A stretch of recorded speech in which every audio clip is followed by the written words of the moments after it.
Sunday, 15th October, 28th Sunday of the year. God's liberation extends to all. The Lord of hosts will make for the people. Today's readings reminds us of the inclusive nature of God. God, who is present in history and who is also present in chaos, prepares a rich banquet and invites all to the banquet. In the first reading, God is to destroy all that seek to oppress the people.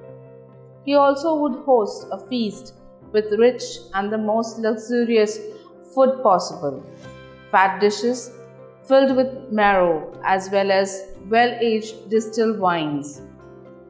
The others are also given the same hope that God's feast is not only for the Israelites but also for all people. In the reading from the Gospel, Jesus prepares a wedding dinner and invites all to the feast. Initially, the invited people just ignored the invitation and refused to attend. They go about their business. When they were called a second time, in a rage, the king dispatches his forces to destroy both the offenders and their city. Finally, the king sends his servant into the streets to invite everyone, good or bad, to the wedding feast. They invite everyone in and fill the hall. The last invitation, which fills the banquet hall, is open to all.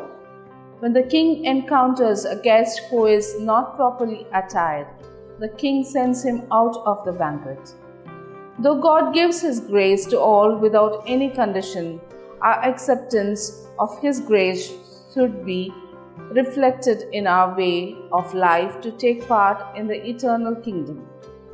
Pray and practice.